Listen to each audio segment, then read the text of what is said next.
Secularizar el mundo sagrado ha sido la misión principal del iluminismo desde el siglo de las luces hasta la actualidad. De esta manera se fue desacralizando el mundo hasta reducirlo a una dimensión profana y material, donde supuestamente Dios había muerto,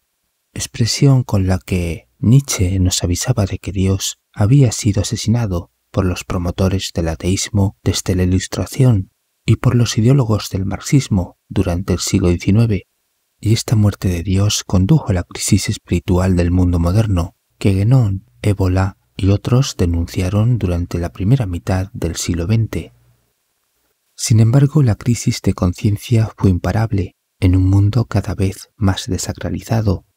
Por ello, algunos iniciados huirán de la Europa agonizante y buscarán los últimos residuos de ese mundo sagrado y arcano en la India y en el norte de África, entre 1920 y 1930.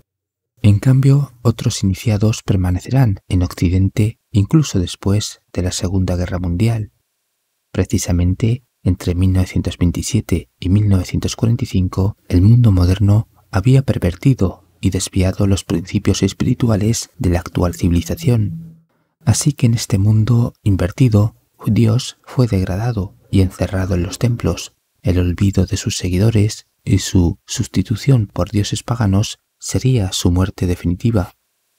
No obstante, las élites no buscaban la muerte de Dios, sino obstaculizar la presencia de Dios, creando un mundo al revés en el cual solo fuera posible su ausencia. O sea, al destruir el mundo sagrado, entonces no hay un espacio real de manifestación de la experiencia sagrada entre Dios y el individuo,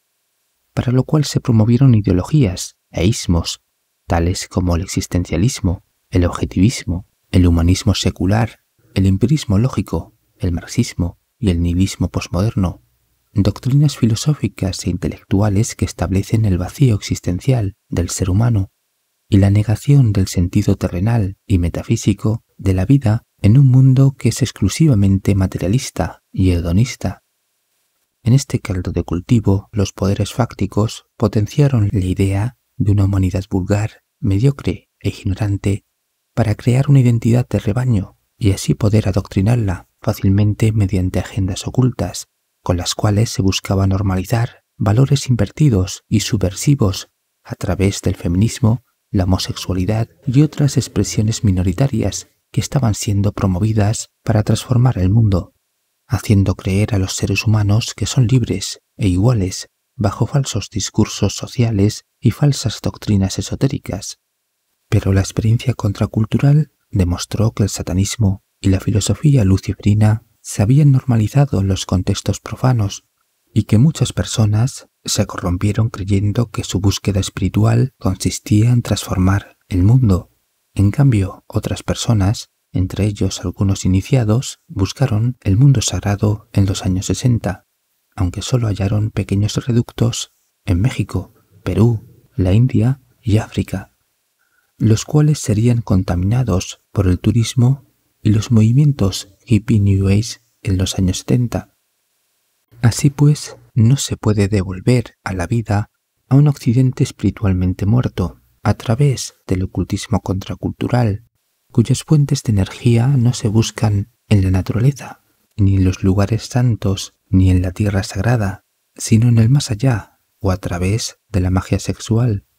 Algo semejante ocurrió a finales del siglo XIX, cuando se priorizó el espiritismo y el otro mundo, aunque por aquel entonces los iniciados occidentales todavía podían tener contacto con el mundo sagrado en algunos lugares de Asia, África, América y Australia. Esto, sin embargo, no es cotejable a los intentos de las comunas hippies por retornar a la naturaleza, ni tampoco presentan ningún vínculo con los grupos ecologistas,